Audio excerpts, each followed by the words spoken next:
And so I worked in real estate. I moved over from working with Tony Saraceno to a guy named Doug Payne. I only worked for him for 6 months. Doug Payne was a very colorful guy, and he had been associated with the mafia down in Las Vegas. He was an LDS guy. He lost his membership in the church and was still, he had some very good principles, but that was what it was. And I stayed with him only 6 months. And then I had an opportunity to go with Don Levitt.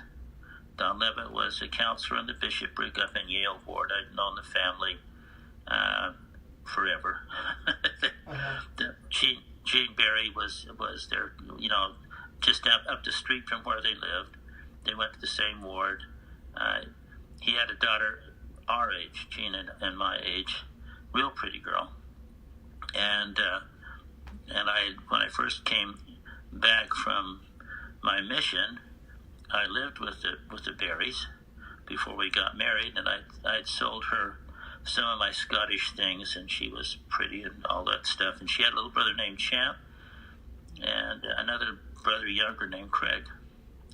Well, I worked with them. I worked with him. He had a whole office full of us young guys. Almost all of them were returned missionaries. And he said, I just as soon start with someone who doesn't know anything about this and teach him my way.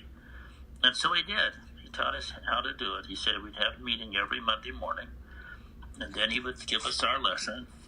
You say, first of all, you have great confidence and you can go ahead and you can do things, and you can do things because he would teach us some things like how to do an exchange.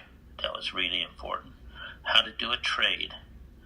And most people don't do that, but he started us right off doing that. And how to pick up a listing and how to sell it. He said the first thing you do is you line up the properties, and then, of course, you're going to bow your head and pray. I said, what? He said, this is how we do business. You get your materials together, then you bow your head, you pray, and you ask Heavenly Father for some inspiration on how to serve these people, and He'll give you the pieces to work with. And if you work hard with it and pray, then you'll see how to put the things together. And then that's pretty cool. That was his training program.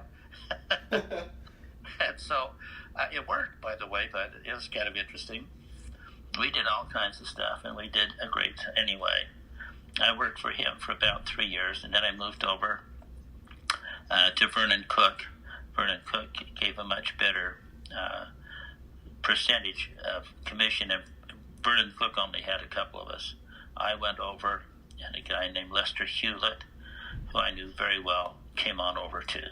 And Lester had been a mission president in Australia before he decided to go into real estate, and before that he was in the family's jams and jelly business.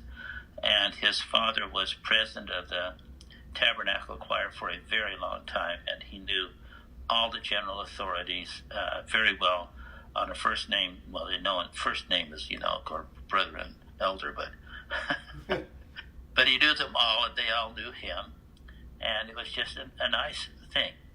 And we had some fun times there. We were there. We had another young guy that came over from Levitt's shop to us, and he was not a member of the church, and so Lester and I used to chat with him a great deal.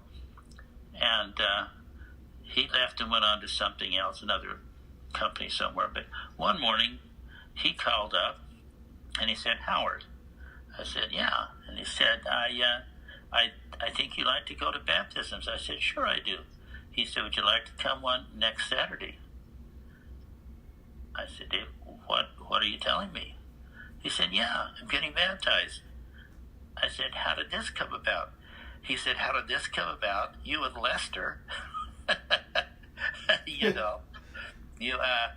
we had it, and eventually I had to pray about it, and sure enough, I knew what I had to do, and I'm doing it. And so, we certainly did. It was fun. He was a wonderful young man, and he was had an opportunity to join the church, and so I was in real estate just like my father was. I had worked on the railroad just like he did, and I did missionary work, which gave me great joy. And it was just a lot of fun, and so that's what we did. And I worked in the real estate. I was working with Vernon Cook, and then Vernon finally had to retire. That's because he was very old, and he was in his 80s, and he decided to sell the office where we were, so it was pretty clear that I had to go. And I went over to Remax, which was good, and I met with some really wonderful people. Now, they were mostly LDS folks, because we have a lot of LDS folks there, and they were super nice, and we did a wonderful thing, and Remax is great, and we were doing pretty well, and everything looked good.